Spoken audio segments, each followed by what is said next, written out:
नमस्कार दोस्तों, अगर आप शेयर मार्केट में निवेश करते हैं तो आपने एंजल वन कंपनी का नाम जरूर सुना होगा। पिछले कुछ दिनों से इस कंपनी के जो 3 खबर हैं बहुत ही चर्चा में हैं, जिसकी वजह से इसके स्टॉक में काफी ज्यादा हलचल देखी जा रही है। तो आइए सीधे पॉइंट की बात करते हैं और खबर क्या है उसके बारे में जानते हैं। तो सबसे पहला पॉइंट की बात करें, जिसमें तीसरी एजीएम और डिविडेंड की मंजूरी, यानी कि एंजल वन ने अपनी तीसरी वर्चुअली बैठक बुलाई, जिसमें शेयर धारकों ने वित्तीय वर्ष 2026 के लिए 24.75 रुपए प्रति शेयर के 2 अंतरिम डिविडेंड को मंजूरी दी है। अब दोस्तों दूसरे पॉइंट की बात करें तो आरबीआई के करे नियम, यानी कि आरबीआई ने प्रोप्राइटरी ट्रेडिंग और बैंकों से मिलने वाली कर्ज पर नियम सख्त कर दिए हैं। बैंकों को अब ब्रोकर लोन के बदले 100% कोलेटरल यानी कि सुरक्षा मांगनी होगी, जिससे मार्केट के लिक्विडिटी पर थोड़ा असर पड़ा और इसी वजह से बीएसई, एमसीएक्स और एंजल वन के शेयरों में गिरावट देखी गई थी। उसके बाद तीसरे पॉइंट की बात करें तो जिसमें नया लीडरशिप में बदलाव, यानी कि कंपनी ने अपने टेक प्लेटफॉर्म को और मजबूत करने के लिए अजीत नारायण को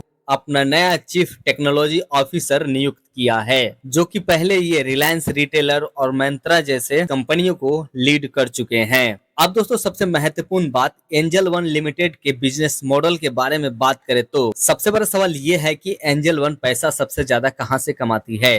तो सबसे पहले आपको बता दें कि ये पहले एंजल वन ब्रोकिंग के नाम से जाना जाता था और आज यह भारत की सबसे बड़ी listed stock retail stock broking कंपनियों में से एक है। अब दोस्तों सबसे महत्वपूर्ण इसके बिजनेस मॉडल के बारे में बात करें तो इसके बिजनेस मॉडल पूरी तरह से digital first asset light model है, जिसे ये अपने सुपर ऐप के जरिए चलाते हैं। इनकी कमाई का यह मुख्य स्रोत है।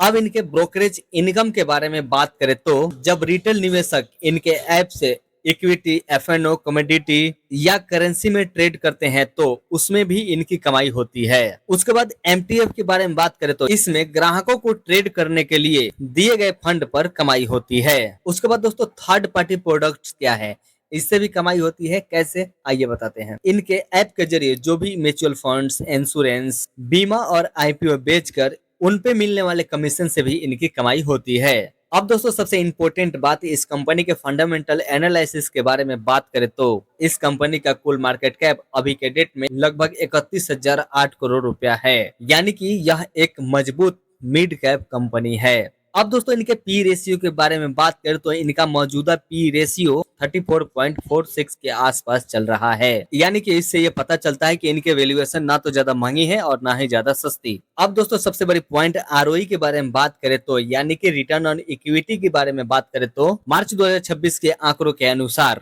16.06% है। हालांकि इसके 3 साल के ऐतिहासिक रिकॉर्ड के बारे में बात करें तो जो लगभग 25 से 30% था और यह अभी के डेट में थोड़ा कम हुआ है, लेकिन फिर भी अगर स्टॉक के हिसाब से देखा जाए तो ये एक बहुत अच्छा रिटर्न माना जाता है। अब दोस्तों इनके प्रॉपर्टी ग्रोथ के बारे में बात करें तो वित्तीय वर्ष 2026 में कंपनी ने 1172 करोड़ रुपए का नेट प्रॉफिट दर्ज किया है, जो पिछले वर्ष 1126 करोड़ के मुकाबले अभी के डेट में बढ़ा हुआ है। अब दोस्तों टेक्निकल एनालिसिस के बारे में बात करें तो हालिया ट्रेडिंग सेशन में एंजल वन लिमिटेड ने एंजल वन का शेयर लगभग 339 रुपए के आसपास बंद हुआ, जिसमें एक दिन में करीब 4.86% की रिकवरी देखी गई। अब दोस्तों इनके 52 वीक लो और हाई के बारे में बात करें तो शेयर का 52 हफ्तों की हाई देखे तो 351 रुपए के आसपास है और इसका लो जो है 208 रुपए के आसपास है। अभी ये स्टॉक अपने लाइफ टाइम हाई के आसपास ट्रेड कर रहा है। उसके बाद दोस्तों सपोर्ट और रेजिस्टेंस के बारे में बात करें तो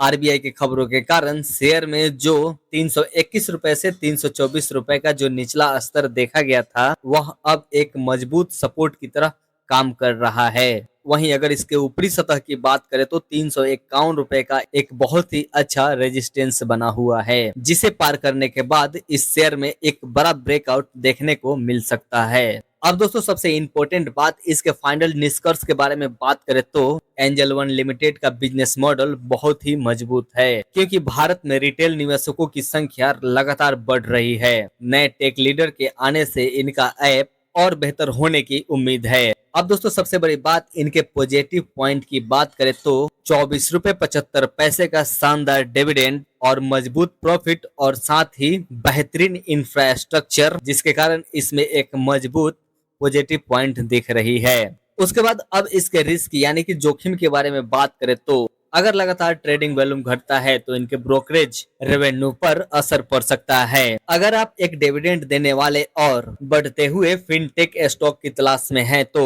इसके गिरावट पर नजर बनाए रख सकते हैं और कोई भी निवेश करने से पहले अपने फाइनेंशियल एडवाइजर से राय जरूर लें। अगर वीडियो पसंद आया हो तो चैनल को लाइक और सब्सक्राइब जरूर करें। ऐसे एनालिसिस वीडियो के लिए हमें फॉलो करना ना भूलें। मिलते हैं नेक्स्ट वीडियो में, तब तक के लिए जय हिंद, वंदे मातरम।